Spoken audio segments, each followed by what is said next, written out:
안녕하세요. 자, 이번 시간에는 이모군란에 대해서 정리를 하겠습니다.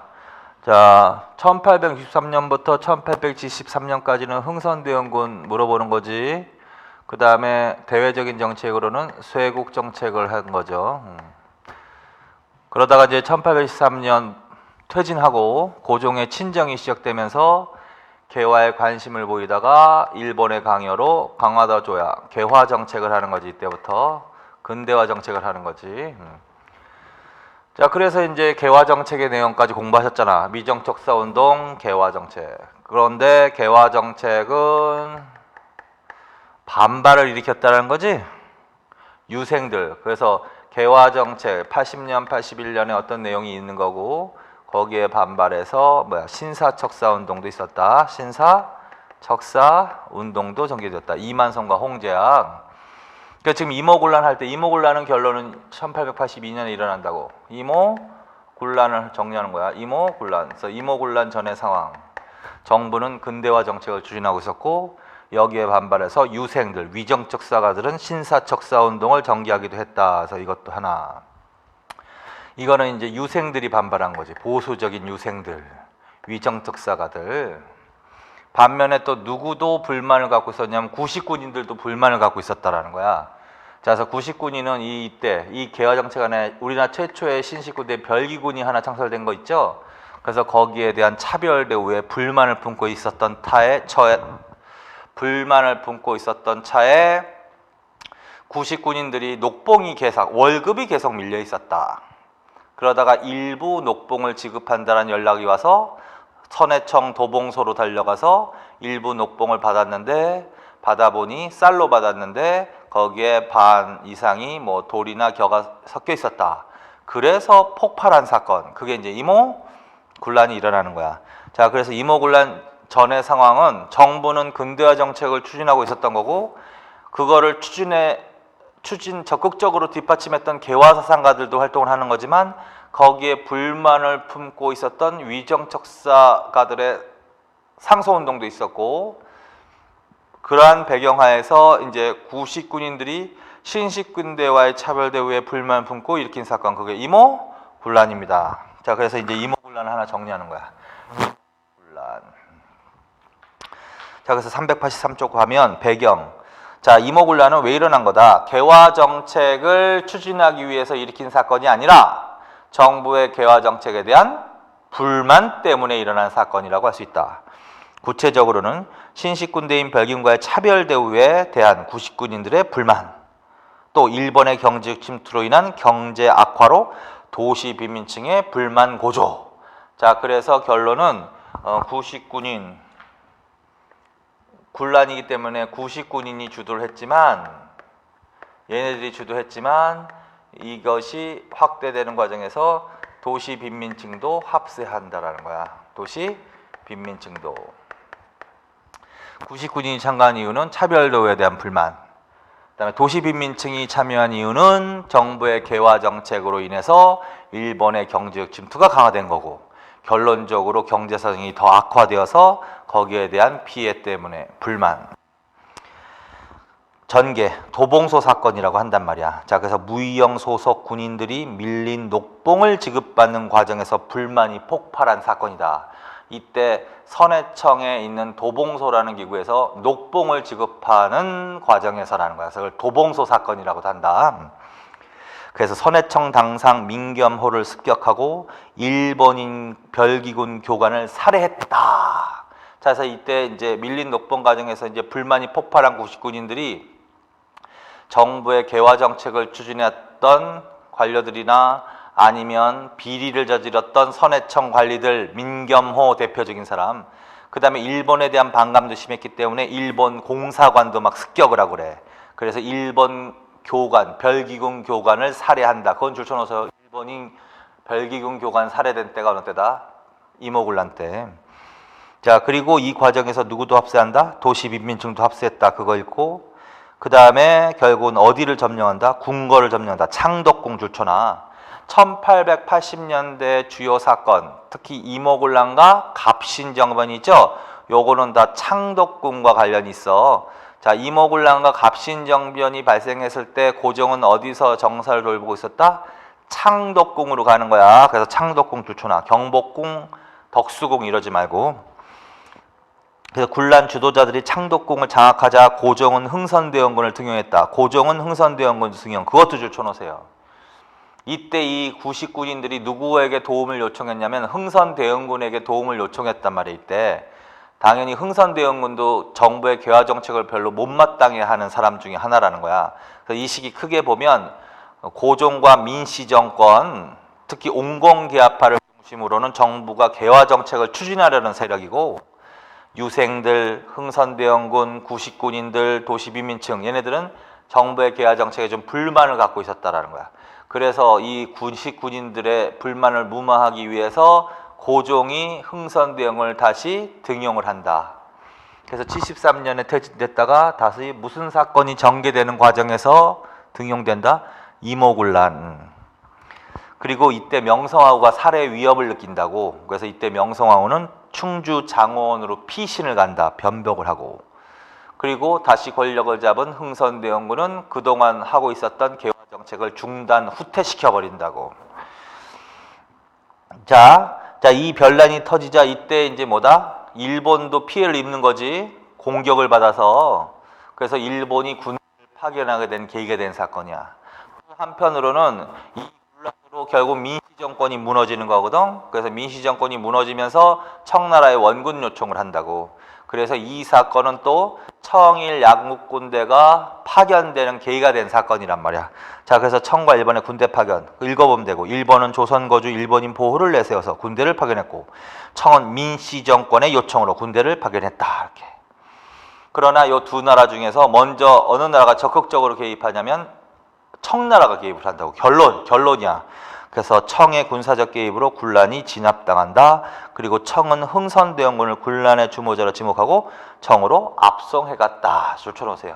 자, 그래서 이게 이모군란의 전개 과정이야. 그래서 여기까지 일단 정리하라고.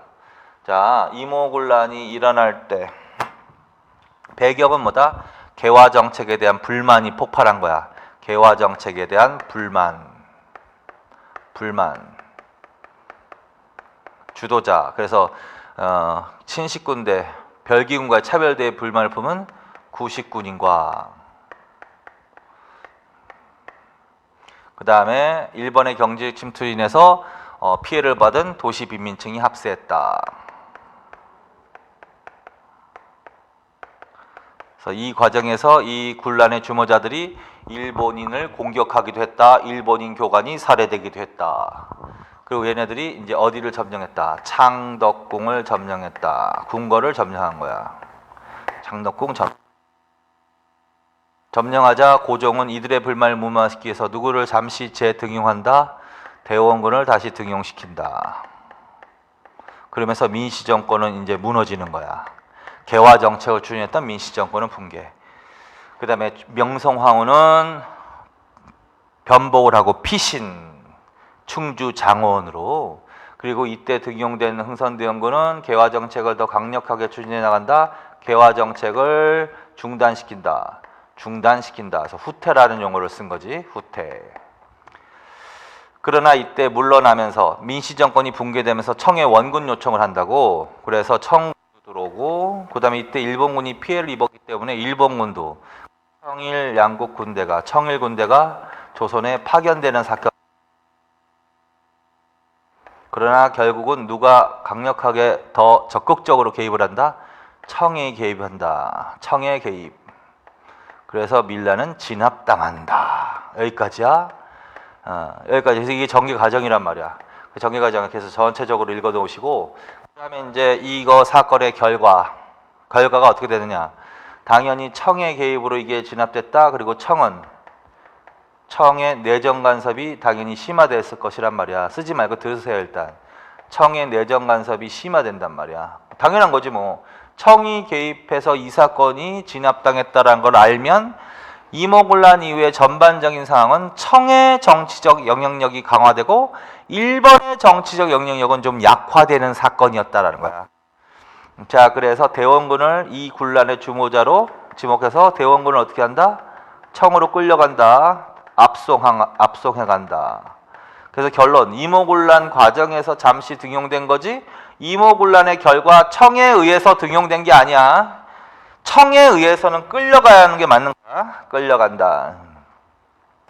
그리고 군대를 파견한다. 쓰지 마십시오. 군대를 주둔시킨다. 파견이 아니라 군대를 계속 주둔시켜서 내정 간섭을 강화한다. 군대 주둔. 그 다음에 고문을 파견한다. 고문을 파견한다. 사람까지.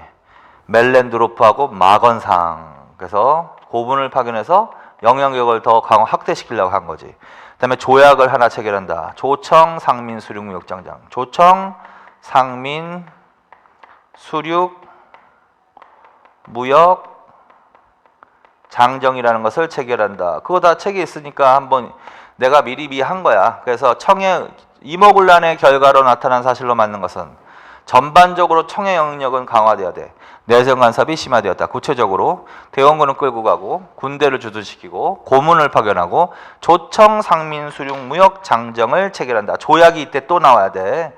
그래서 청과 맺은 조약은 조청 상민 수륙 무역 장정, 고문의 파견, 군대 주둔 이렇게. 자, 그래서 그거 읽으세요. 결과. 청 군대 주둔 고문 파견. 구체적으로 청은 군란 진압 후 군대를 주둔시키고 줄. 외교 고문으로 멜렌도로프하고 마건상 줄. 사람까지 알아나. 멜렌도로프하고 마건상 줄. 내정 간섭을 심화했다.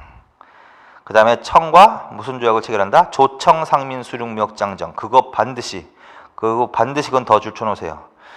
조선과 청의 4대 관계를 명확했다. 4대 관계 줄쳐놓고 청상인에게 내지 통상권이 허용되었다. 그것도 줄쳐놔. 이 조청 상민 수륙 무역 장정은 청상인에게 특혜를 부여한 조약이야. 그래서 수륙 무역 장정이라고 한 것과 같이 주로 경제적 침투와 관련이 있단 말이야. 그래서 강화도 조약 체결 이후에 일본인들은 여전히 계양장 심리 내에서밖에 활동을 못하던 시기인데 이때가 청상인에겐 내지까지 들어와서 장사할 수 있는 권한을 특혜를 부여한 거야. 그래서 청상인의 내지 통상권을 허용했다. 반드시. 그러면 조청상민 수륙 무역 장정이다. 그러면 유추가 가능하다. 청상인의 경제적 침투가 강화되는 계기가 된 사건이다. 뭐가? 이모군란이 이렇게. 자, 그 다음에 일본과도. 이 당시 일본과도 뭐가 체결된다? 조약이 체결된다. 일본과의 조약을 뭐라고 한다? 재물포 조약. 그거 두 개 쫓아놓으세요. 재물포 조약. 그래서 이모군란 이후에도 조약이 두 개가 나와야 돼. 조청 상민 수륙 무역 장정하고 재물포 조약. 그리고 재물포 조약은 뭐 사료지문으로도 나올 수 있으니까 한 번 읽는다. 이거는 왜 그러냐면 일본이 피해를 입잖아. 이 당시에 일본인 교관도 살해당하고 일본 공사관도 습격을 당하고. 자, 그래서 거기 밑에 보시면 그 주요 내용부터 먼저 읽어. 20일 이내에 주동자를 체포하고 엄중히 지조하여 중재에 처한다. 조선국은 5만 원을 일본인 피해자에게 배상금으로 지급한다. 사건으로 일본이 받은 피해 및 공사를 호유한 육해군 경비 중에서 50만 원은 조선이 부담한다. 매년 10만 원씩 5개년 동안 완납한다. 5조. 일본 공사관에 군인 약관을 두어 경비한다. 그거 줄쳐놓으세요. 그 비용은 조선이 부담한다. 일본 공사관에 군인 약관을 두어 경비한다. 그거 별표 쳐놓으세요. 별표. 그래서 이걸 무조건 기억하는 거야. 자, 이 사건이 갑신정변하고 좀 비슷하거든. 갑신정변 때도 일본인들이 피해를 입는단 말이야. 그래서 일본하고도 지금 듣기만 해. 갑신정변 이후에는 일본과 한성조약을 체결하거든. 이모군란 때는 재물포조약. 그러면 그 내용이 좀 비슷비슷해. 그래서 그 비슷비슷한 내용을 신경 쓰지 말고 뭐 사건이 일어나고 뭐 주모자를 처단하고 배상금을 지불하고 이런 건 비슷하단 말이야. 읽고 지금 줄치고 별표 처리한 문장을 반드시 기억해. 그런 내용과 한 게 뭐야? 일본 공사관에 군인 약관을 두어 경비한다. 그거를 반드시 줄쳐놓으세요. 그게 어떤 의미냐면 일본 공사관 경비병 주둔을 허용한 거야.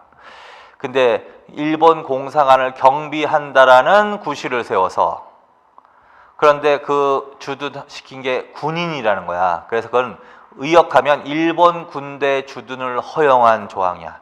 일본 군대 주둔 허용. 그래서 강화도 조약이 아니라 재물포 조약 때 일본 공사관 경비병을 구실로 군대 주둔을 허용한 조약이야. 그래서 그 반드시 그 문장을 기억하시라고 무조건. 그래서 일본 공사관 경비병 주둔 허용, 일본 군대 주둔을 허용했다. 그럼 무조건 제물포 조약으로 간다. 그러면 이모군란으로 가셔서 문제를 푸셔야 된단 말이야. 자, 그렇게 먼저 하고서 읽자고. 자, 제물포 조약 등. 일본은 조선과 제물포 조약을 체결하고 공사관 경비병, 그거 또 줄쳐놓으세요. 공사관 경비병 구실로 일본 군대 주둔을 허용받음. 그거 줄쳐놓고 또 별표 쳐놓으시라고. 그래서 그 지문이 아까 바로 5조에서 읽은 거야. 일본 공사관 경비병 주둔, 일본 군대 주둔을 허용했다. 무조건 기억하시라고.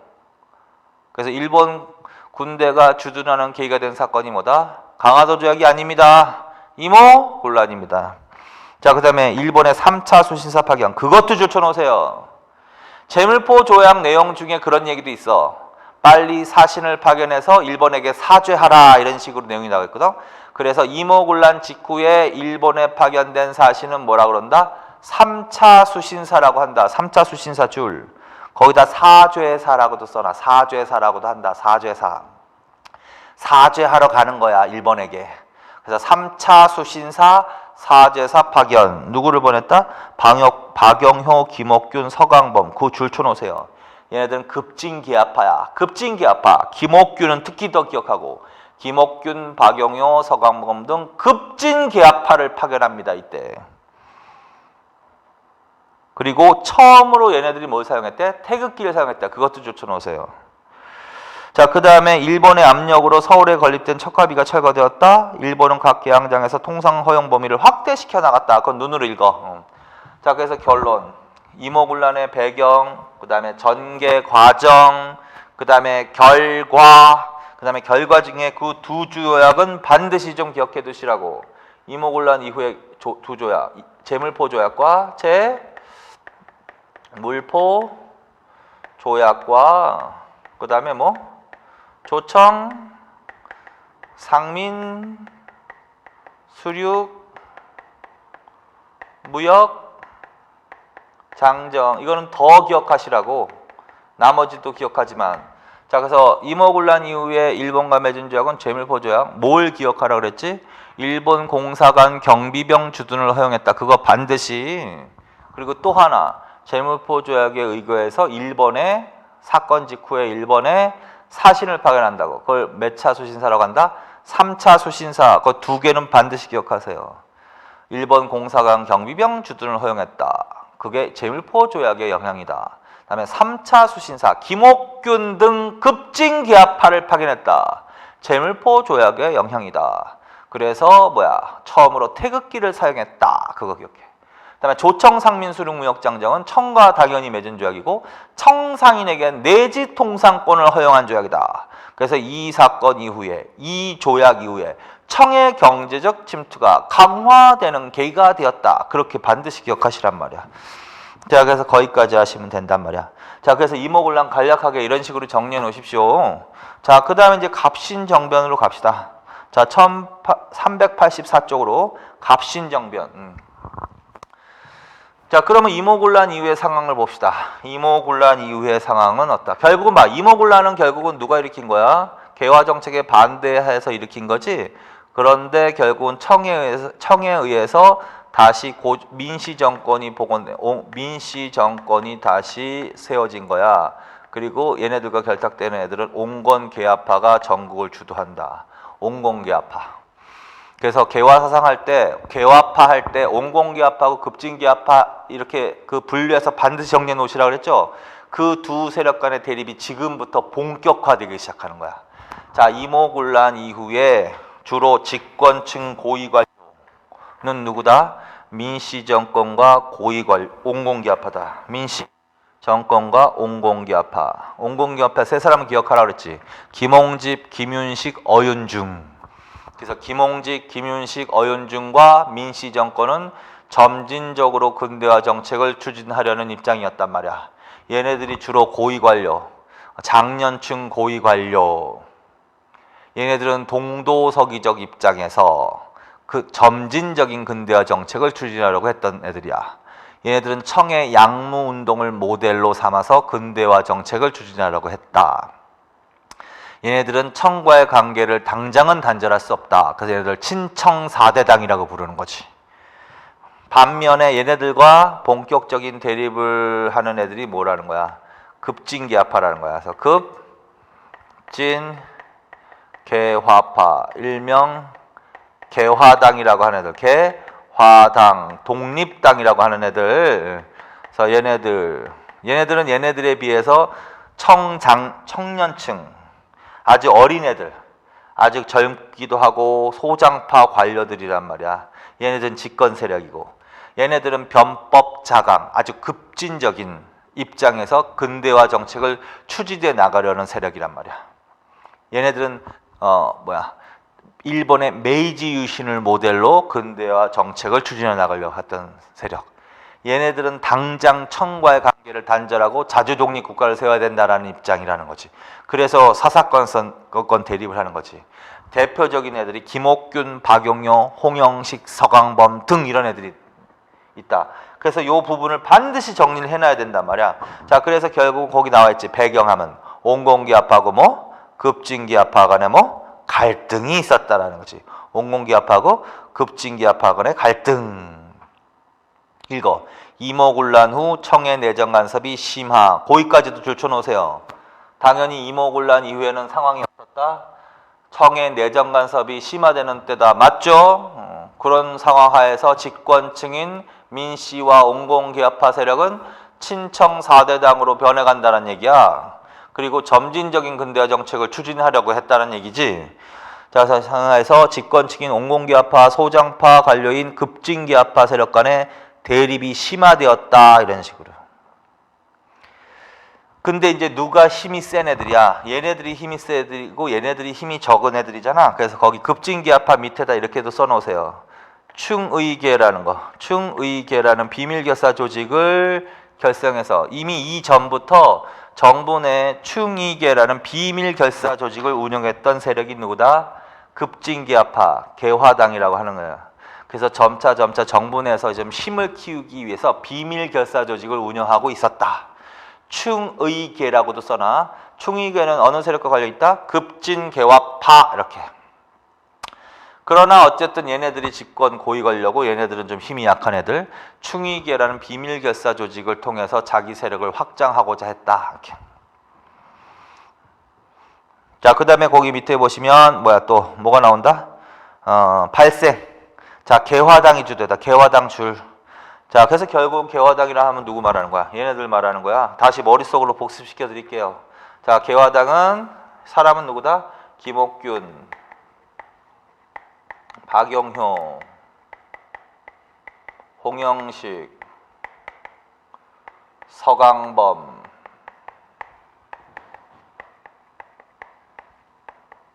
이동인 이런 사람들 쓰지 마세요. 그냥 쓸 거면 차라리 온공기압파, 급진기압파 그분 가서 다시 복습을 하십시오.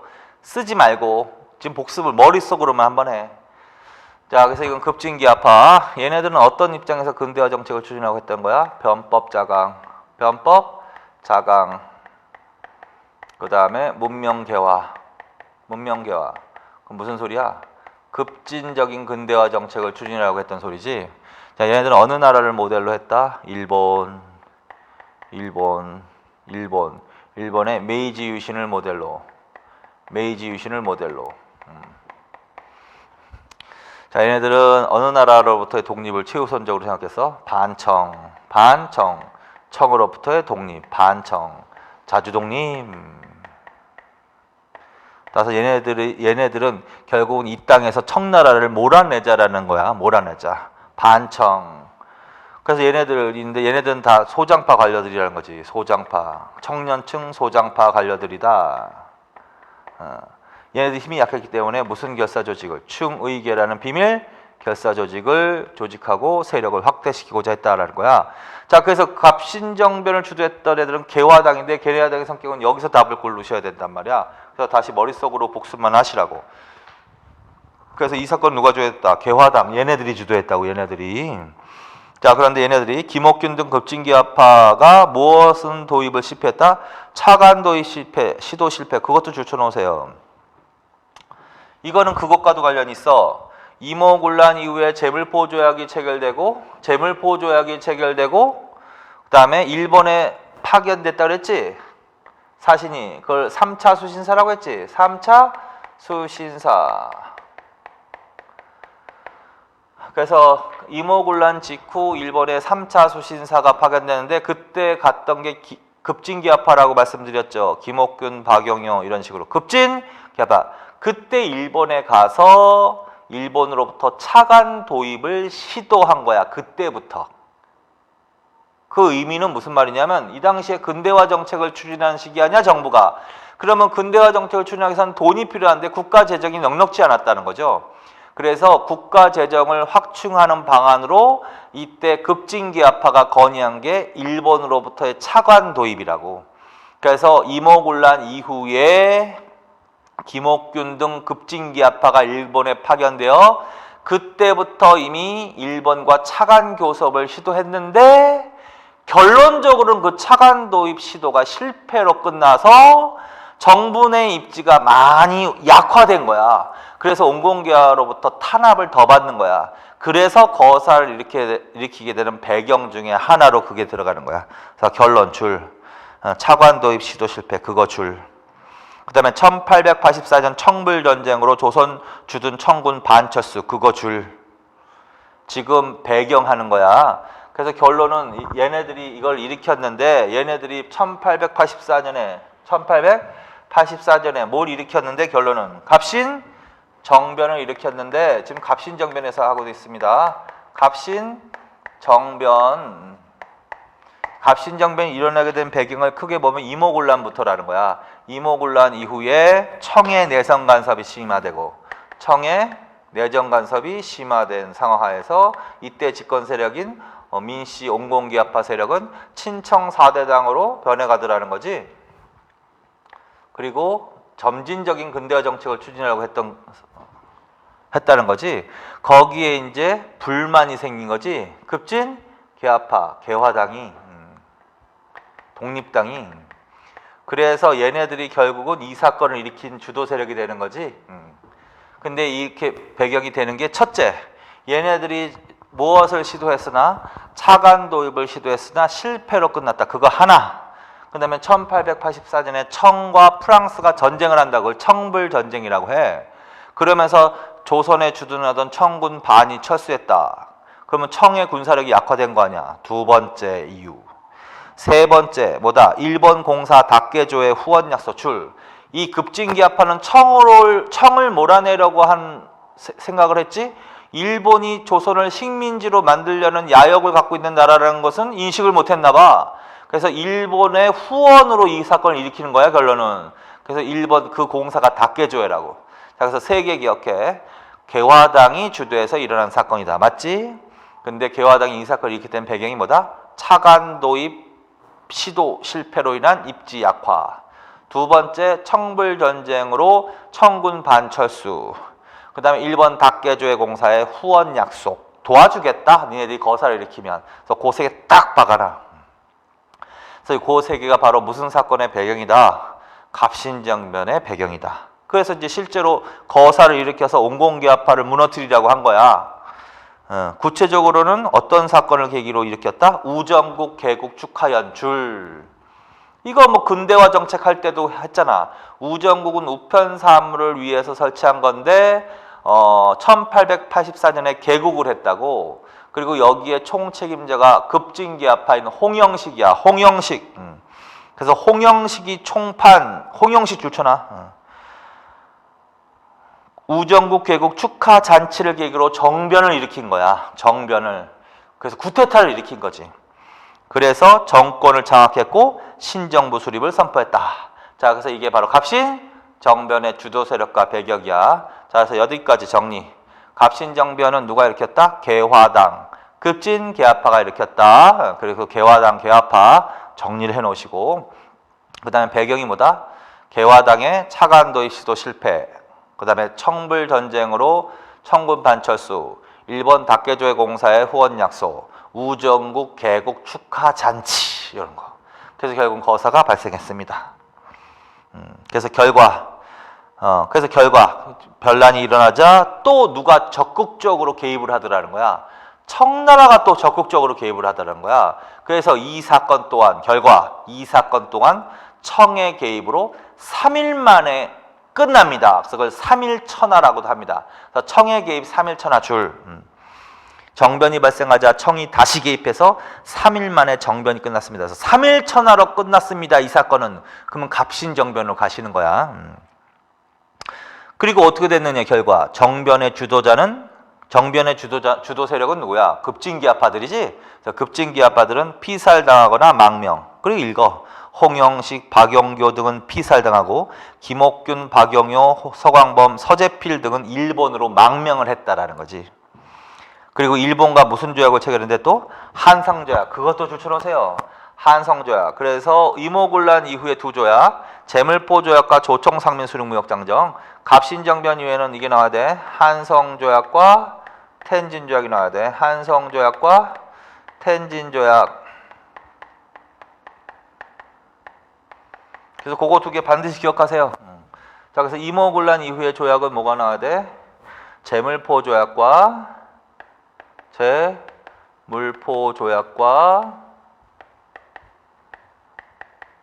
그 다음에 조청상민수륙무역장정.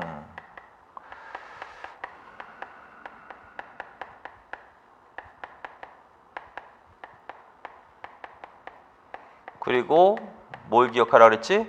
제물포조약에서 뭘 기억하라 그랬죠? 일본 공사관 경비병 주둔을 허용했다. 그거 반드시 기억하시라고. 그 다음에 조청상민수륙무역장정은 뭘 기억하라 그랬지? 청상인에게 내지 통상권을 허용한 조약이라고. 자, 그 다음에 한성조약의 내용. 자, 이때 정변이 발생하자 이때 대다수의 백성들은요, 이 사건을 일으킨 이 급진기아파들을 좋아하지 않았어. 일본을 등에 업고 변란을 일으킨 매국노라고 막 욕을 했거든. 그래서 이 사건은 국민의 지지를 받지 못한 사건이거든. 그래서 이때 백성들에 의해서 또 일본에 대한 적개심이 또 고조돼서 일본 공사관이 또 습격당하고 일본 공사관이 불에 타는 때야. 이때 일본 공사관이 불에 탄다. 그래서 결국 이때 또 일본 애들이 피해를 입는다고. 그래서 그것 때문에 조선과 일본이 맺는 적이 한성조약이라고. 그래서 한성조약 읽어보세요. 한성조약은 사제 배상금 지불 일본 공사관 그거 줄쳐놔. 일본 공사관 신축 비용을 조선이 부담 그거 줄쳐놔. 그리고 그거 별표 쳐놔. 사제하고 배상금 지불하고 이거 말씀드렸지. 사제하고 일본에게 사제하고 배상금을 지불하는 내용은 이모군란과 비슷한 내용이란 말이야. 그러니까 사제하고 배상금을 너무 신경 쓰지 말고 요거는 둘 중에 하나일 것이다 라고 이해만 하시고 일본 공사관 경비병 주둔을 허용했다를 찾으라고. 그게 딱 들어와 있으면 그거는 제물포조약으로 가는 거야. 그리고 갑신정변 때도 일본 공사관 신축 비용이라고 그랬잖아. 신축은 결국 뭐야? 불에 탔다는 소리잖아. 그래서 밑에다 일본 공사관 소실이라고 써놔. 일본 공사관이 불에 탄다고 있대. 그래서 일본 공사관 신축 비용을 부담한다. 그거 별표 쳐놓으라고. 그럼 무슨 조약으로 갑니다? 한성조약으로 가시는 거야. 그래서 그런 내용. 일본 공사관 신축 비용을 조선이 부담한다는 내용의 한성조약이 체결되었습니다. 자, 그 다음에 청과 일본이야. 청과 일본 줄쳐놔. 자, 그래서 요 제물포 조청상민수륙무역장정 한성조약은 조선과 일본 청이 맺은 조약이라면 요거는 조선이 들어가면 안 돼. 청과 일본이 맺은 조약이야. 청과 일본이 맺은 조약이야. 그래서 청과 일본 내용은 뭐다? 일본과 청 텐진조약. 양국 군대 철수하고 사후 군대 파병 줄 사전 파병 시 사전 통고의 합의 그거 줄쳐놓으세요. 그래서 그거 별표 쳐놔. 그래서 텐진조약의 내용은 어떤 내용이 나온다? 청일 양국 군대가 철수한다라는 내용이 나온다고. 청일 양국 군대가 철수한다. 그리고 이 이후에 군대를 조선에 파병할 시에는 상대국에게 사전 통고한다라는 내용이 들어가 있어. 그래서 그거 줄쳐놔. 양국 군대 철수하고 사후 군대 파병 시 사전 통고의 합의 그거 반드시 줄쳐놓고 별표 쳐놓으라고. 그게 딱 나오면 뭐다? 텐진조약이다. 사실 이 당시에 청일은 사이가 좋은 나라가 아니야. 한반도를 서로 침략, 식민지화하겠다고 벼르고 있는 두 나라란 말이야. 그래서 별로 사이가 안 좋고 경쟁 관계에 있었던 나라라는 거야. 자, 그래서 크게 보면 이모군란 때부터 주둔하기 시작하는 거지, 청일 양국 군대가. 그러다가 어느 때 나간다? 갑신정변 이후 텐진조약으로 또 철수를 하는 거야. 자, 그래서 그거 기억하십시오, 반드시. 근데 나중에 미리 예습을 한 건데, 텐진조약으로 청일 양국 군대가 철수한다고? 그러다가 다시 들어와, 조선에. 그게 어떤 사건을 계기로냐면 동학농민운동을 계기로거든. 그래서 끝에 그 동학농민운동을 계기로, 동학농민운동 때 일본군 파병의 구실, 그것도 줄쳐놓으세요. 동학농민운동이 일어났을 때 일본군 파병의 구실이 되었던 조약이 뭐다? 텐진조약입니다. 그래서 그것까지 별표 쳐놔. 자, 그래서 여기까지 정리. 자, 그래서 결과 이런 일이 있었습니다. 자, 그런데 이거는 근대화 운동이란 말이야. 그래서 역사적 의의도 크게. 자주 독립국가 운동 줄. 갑신정변은 대외적으로는 어느 나라와의 사대 관계를 폐지하는 거다? 청과의 사대 관계를 폐지하여 자주 독립국가를 건설하려는 운동이었다. 두 번째, 최초의 입헌군주제. 그 줄. 최초가 들어간 건 더 외워야지. 우리나라에서 최초로 입헌군주제 정치개혁운동. 얘네들이 생각할 때 조선은 전제군주제 국가였단 말이야. 그래서 전제군주제에서 입헌군주제로 나아가자. 그래서 최초의 입헌군주제 정치개혁운동. 갑신정변. 자, 근대 국민국가 줄. 평등사회를 지향한 최초의 국민국가 건설운동. 자, 그래서 이 운동은요, 이모군란은 정부의 개화 정책에 대한 반발인 거지. 그래서 이건 근대화 운동이 아니야. 오히려 근대화를 저지시키려는 운동이었지. 그러나 이거는 근대화 운동이란 말이야. 그래서 우리나라 최초의 정치적 근대화 운동이다. 그래서 정치적으로는 청과의 4대 관계를 끊고 자주독립국가 건설한다. 정치체제는 최초로 입헌 군주제로 나아가자. 신분제 철폐하고 평등사회로 나아가자. 이런 최초의 근대 국민국가 건설 운동이었다. 그래서 그것도 반드시 알아두시고. 근데 이 운동의 한계라면 어떤 게 있다. 소수 엘리트 중심 줄쳐놔. 그리고 읽어. 소수 엘리트 중심으로 진행되어 민중의 지지를 받지 못했다. 이게 이 운동의 한계야. 자, 이들은 소수 젊은 지식인층, 엘리트가 중심이 되어서 일으킨 거지 다수 백성들의 지지 기반 위에서 실시된 운동이 아니거든. 반대로 오히려 대다수의 민중들은 이 운동을 일으킨 개화당에 대해서 비판적인 입장을 취했었거든. 일본을 등에 업었다고 해가지고. 자, 그래서 민중의 지지를 받지 못한 게 이 운동이 실패한 가장 근본적인 배경으로 제시되는 거다. 자, 그 다음에 일본의 지지를 바탕으로 했던 점에서 자주독립국가 건설의 한계. 이건 무슨 말이냐면 얘네들은 당장 청으로부터 벗어날 생각만 했지 일본이 한반도를 식민지화하려는 야욕을 갖고 있었다라는 그 의식은 별로 없었는지, 있었지만 뭐 어떤 사정이 있었는지 그거는 내막은 모르겠지만 일본의 후원을 얻어서 청나라를 몰아내려고 한 거야.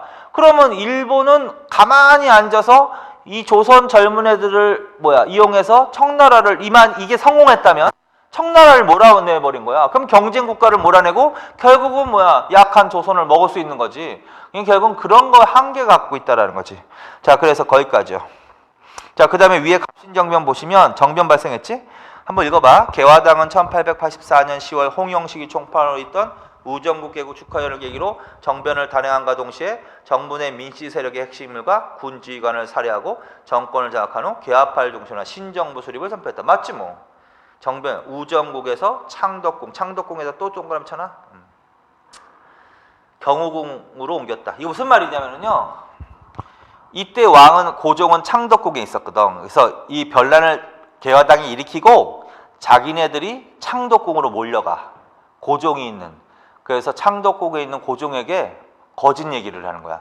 지금 밖에서 변란이 일어났다고. 지네들이 일으키고도 변란이 일어나서 신변에 위협이 있으니까 거처를 좀 옮기셔야 되겠다고. 그래서 경우궁이라는 곳으로 거처를 옮기게 되는 거야. 그리고 그런 상태에서 고종을 거의 사실은 인질로 잡아두는 거나 다름없는 상태에서 신정부를 수립하고 개혁을 추진하려고 했던 거였다는 거지.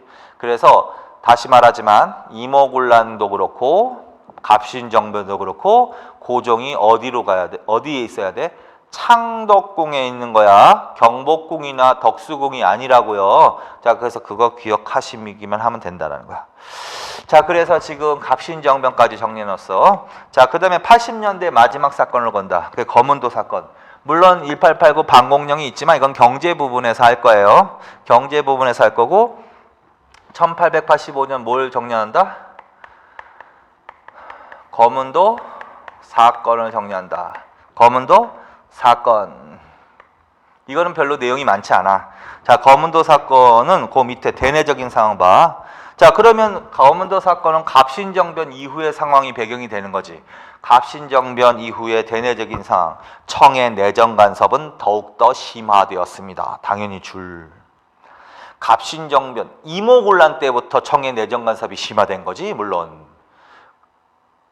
그런 상황 하에서 갑신정변이 말하자면 청나라를 몰아내려고 했던 운동이 갑신정변이었던 거죠. 근데 청의 개입으로 3일 만에 끝나버린 다음에 오히려 청의 내정 간섭이 더 강화된 거야. 맞지 뭐. 근데 이 갑신정변 이후에는 청의 내정 간섭이 너무 심하다라는 거야. 그래서 조선 정부 내에서 새로운 움직임이 일어나는 거야. 아, 청이 너무 일방적으로 영향력을 행사하는데 그거는 조선에 안 좋은데, 따라서 이때는 청을 견제하려는 움직임이 일어났다는 거야. 그래서 갑신정변 이후 청의 내정 간섭이 더욱 심화되는 상황 하에서 조선 정부는 청을 견제하려는 움직임이 있었다. 그런데 혼자서는 청을 당해낼 수가 없으니까 더 센 제3의 세력을 끌어들여서 청나라를 견제하려고 했던 거야. 그게 러시아라는 거야. 그래서 반청 친노와 줄. 멜렌도로프가 그걸 건의한 사람이야. 멜렌도로프 줄, 연너책 건의 줄. 연너는 뭐야? 러시아와 연대를 해야 된다라는 뜻이지 뭐. 근데 이건 이상한 거야. 원래 멜렌도로프는 이모곤란 이후에 청으로부터 파견된 고문이지만 요때는 오히려 조선의 입장에서 러시아와 연대를 맺어서 청을 견제하라 이렇게 건의를 했던 거야. 자, 그래서 그거 기억하고, 그다음에 그래서 이때 러시아는 잘 됐지 뭐. 러시아는 계속 남하 정책을 추진한 나라거든요. 땅덩어리는 넓은데 반 이상은 얼어 있거든. 그래서 전 세계적으로 남쪽으로 남하 정책을 추진하는 나라의 이 러시아가 얼지 않는 항구 부동항을 얻기 위해서 그래서 마침 한반도에서도 남하 정책을 추진할 계기가 생긴 거지. 그게 바로 갑신정변 이후에 조선 정부가 손짓을 하는 거지. 친하게 지내자고. 그래서 친노와 경향일자 웨베르라는 사람을 파견했다는 거지. 그래서 웨베르, 베베르라고 해도 돼. 웨베르, 베베르 줄. 그래서 이 과정에서 러시아와 통상조약도 체결되는 거야. 그래서 1884 조로 통상조약 줄. 그 밑에다 써놓으세요. 독자적 체결이라고. 독자적 체결. 그래서 우리나라가 서양 여러 나라하고 체결할 때, 자, 이렇게 옆에다 따로 표시해놔. 미국과 영국과 독일 세 나라는 청의 알선이라고 해놔. 청의 알선으로. 그래서 미영독 세 나라는 청의 알선으로 체결되는 거지만 이 나라를 제외한 나머지는 독자적으로 하면 돼. 그 중에서 대표적인 게 러시아야. 러시아, 불란서 이런 나라들은 조선과 독자적으로 수교가 이루어졌습니다. 따라서 이 나라는 청의 알선으로 이러면 안 돼. 러시아는.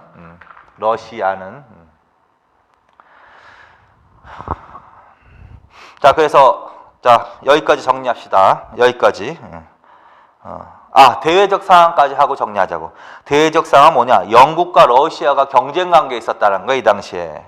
아프가니스탄에서 영국과 러시아가 충돌하는 등 영국과 러시아가 첨예하게 대립하는 상황이었다라는 거야. 그래서 요게 배경이야. 자, 그래서 갑신정변 이후에 청의 내정 간섭은 더욱더 심화되었다.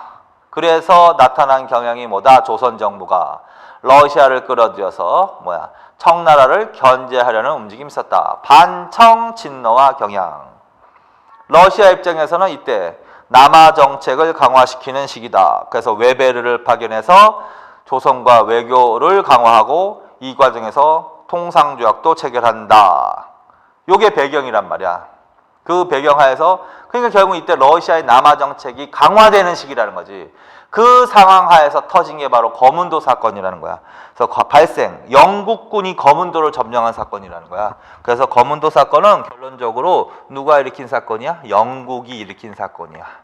영국이 군대를 동원해서 검은도를 불법적으로 점령한 사건이야. 그래서 이걸 거문도 사건이라고 하는 거지. 거문도 사건의 그 사건의 개요는 그렇게 어렵잖아.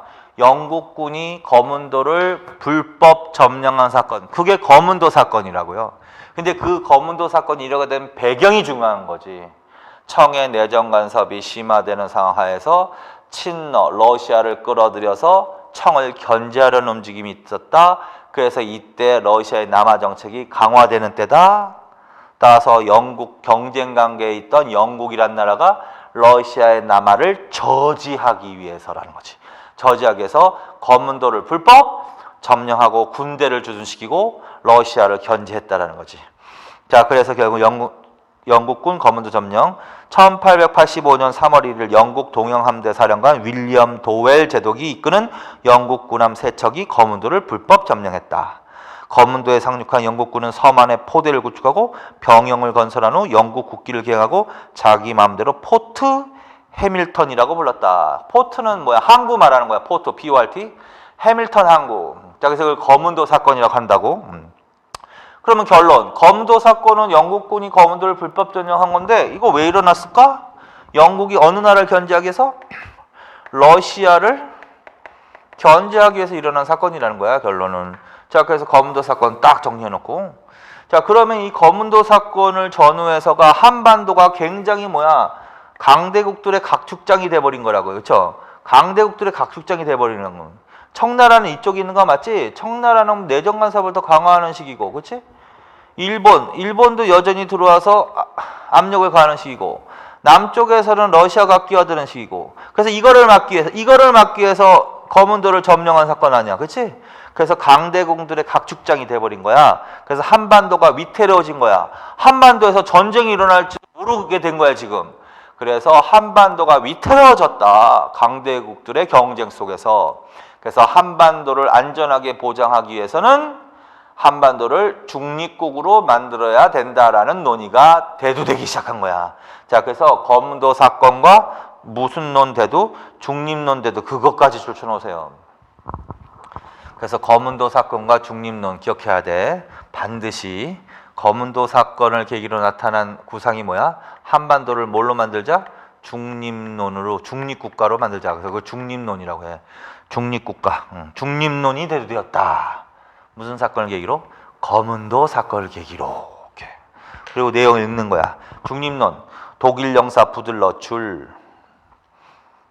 그 사람이 고종에게 한반도를 중립국으로 할 것을 건의하게 됐다. 건의줄.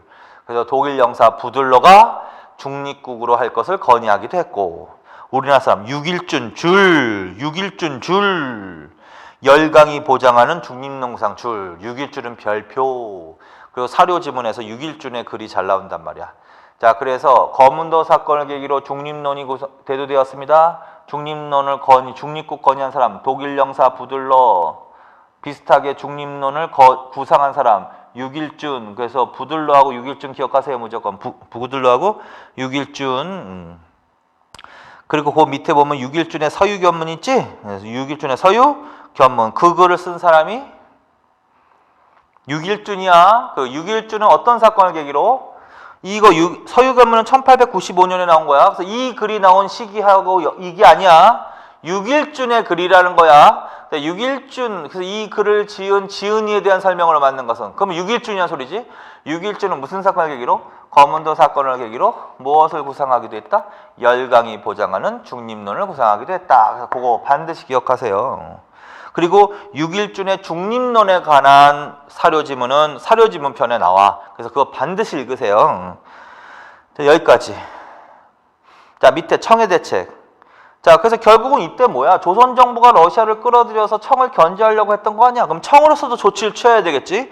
청의 이홍장은 원세계로 하여금 대원군을 호송케 하여 조선에 파견. 대원군 조선에 파견 추천하. 그래서 대원군이 이때 들어온단 말이야. 대원군은 이모군란 이후에 청에 의해서 끌려갔다가 갑신정변 이후에 다시 조선에 들어오는 거야. 의도는 이때 고종과 민씨 정권이 친노화 정책을 하려고 했던 거지. 근데 고종과 민씨 정권, 그 중에서도 명성황후, 민비, 명성황후하고 대립관계에 있었단 말이야, 고종이. 흥선대원군이. 그래서 흥선대원군으로 하여금 민씨 정권을 견제하려고 견제하라고 보내는 거야. 그런 의미가 있다 정도. 그래서 어쨌든 이모군란 이후 청으로 끌려갔다가 갑신정변 이후에 들어온다. 그거 하나.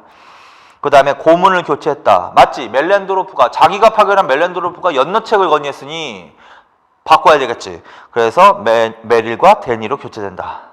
결론, 내정 간섭을 심화한다까지 써라. 결론이야. 그래서 친러 정책이 일어났지만 실제로 친러 정책이 실현되지는 못하고 결국은 청의 내정 간섭이 더 강화되는 결과를 가져오게 되는 거야. 그래서 여기까지. 자, 그래서 이번 시간에 정리한 거 3개입니다. 이모군란, 그 다음에 갑신정변, 그 다음에 거문도 사건과 중립농구상, 그리고 물론 전체 다 중요하다. 근데 조약도 나왔으니까 조약도 생각해보자. 이모군란, 재물포조약과 저총상민물 수령무역정정, 갑신정변은 한성조약과 텐진조약. 그래서 지금까지 하신 게 다 몇 년대야? 흥선대원군 집권기부터 어느 때까지? 80년대 주요 사건 한 거야. 자, 그래서 이런 식으로 머릿속에 하나를 딱 박아두라는 거지. 그러나 가장 중요한 건 뭐야? 중요한 걸 위주로 그건 잊어버리면 안 돼. 대원군, 흥선대원군 정책, 흥선대원군, 그 다음에 강화도 조약, 이모군란, 갑신정변, 거문도 사건, 그거는 잊어버리지 말란 말이야. 잊어버리면 또 그게 틀이 항상 틀이야.